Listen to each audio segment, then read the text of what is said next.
online reviews have become an increasingly important part in people's lives, where we turn to reviews before we make our decisions.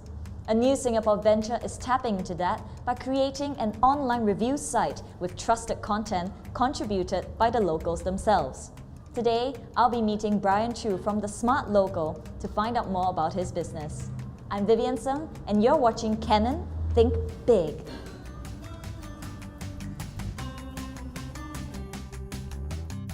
Bryan, thank you for joining us on Canon Think Big. Can you start by telling us about your big idea? I enjoy traveling a lot, and whenever I go overseas to travel, I tend to do research beforehand just so I can get the best out of my travel experience. So I look at sites like TripAdvisor or at blogs that give you more background information about the countries you're visiting so that you know the best places to go to, the things to do, the restaurants to eat at.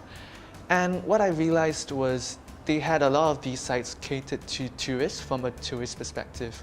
But what was missing was something catered to locals from a local perspective. So if you go to TripAdvisor Singapore, you probably have tourists telling you where to eat chili crabs, where the best chili crabs are, which is not exactly what you want because you want to see things from how a local sees it. They would have the better information.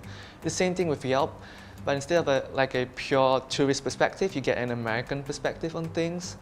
So I thought that it would be useful to create a portal for locals, written by locals, so you really get that localized experience. And this is what travelers are looking for towards nowadays, to get that authentic local experience. So I came up with the name TheSmartLocal because I believed it was the locals who know more about the country than tourists or foreigners. Can you tell us a little bit about your background before you started TheSmartLocal? I studied at Ngee Ann Poly where I obtained a diploma in IT, and then I went on to University of Queensland to do a degree in commerce.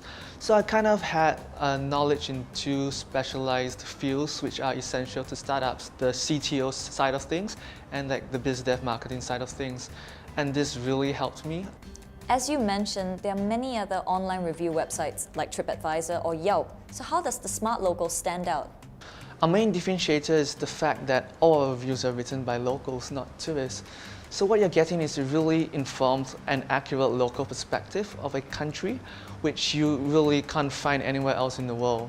Well, right now we're just focusing on Singapore, but we eventually have plans to expand to different markets.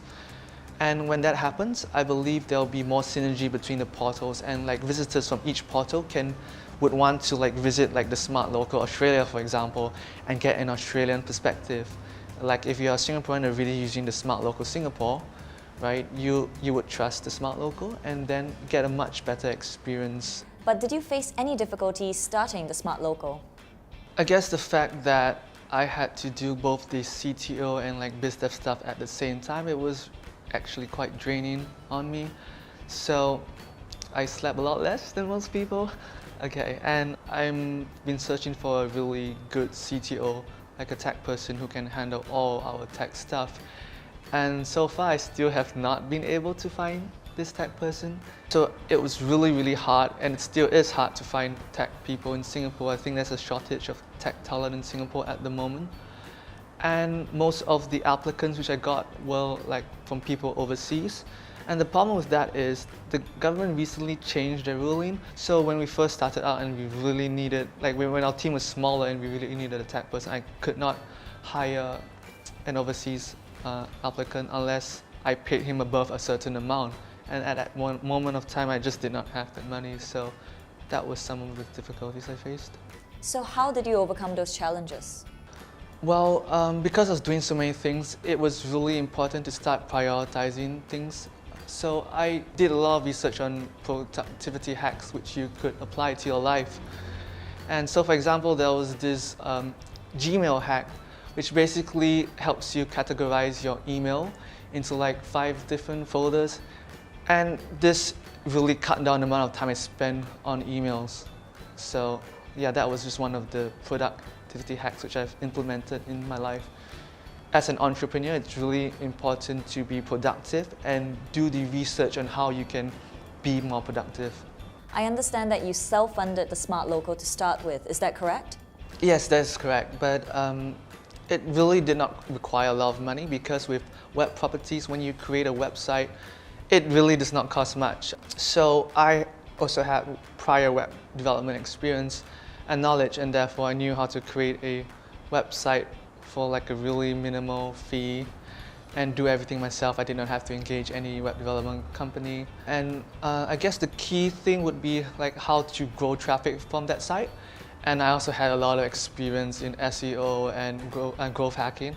So it was actually really easy, did not have to pay anybody for it, I just did everything myself. Did you receive any other financial support later? We've also received funding under one of the government programs which encourages innovation. And it was really big thing for us because firstly it gave us some recognition, right? Other companies knew that, so the government has kind of given us their like stamp of approval. Secondly, it was like a big confidence booster. Thirdly, it also like gave us the confidence to like finally open up an office and start hiring people. Do you feel the government provides sufficient support for entrepreneurs in Singapore? I think government support in Singapore for entrepreneurs is fantastic because like nowhere else in the world do you have like governments handing out innovation grants, PIC grants like that. So Singapore entrepreneurs really should be taking more advantage of this. I believe that there should be more awareness made for this in Singapore so that entrepreneurs will be able to realize that, we have all these at our disposal with all these different grants and you know exactly which grants to apply for, which grants to get. Well, you've come a long way from being a one-man show to leading a team of people. Can you tell us about some of the new challenges you've had to face?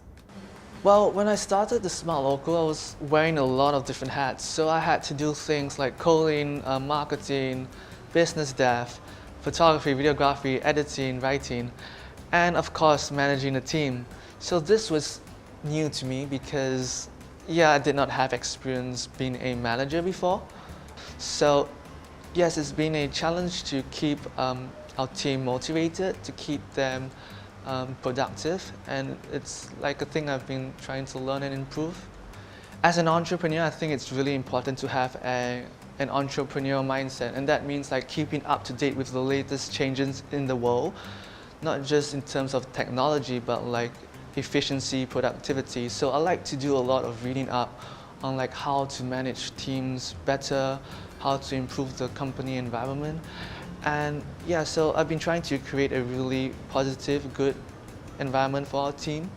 So I'm trying to find a balance now between the two, keeping them really happy in this environment and at the same time keeping them productive. Thank you, Bryan, for sharing all that with us. Join us on part 2 of Can and Think Big as Bryan tells us more about the expansion and further plans of TheSmartLocal.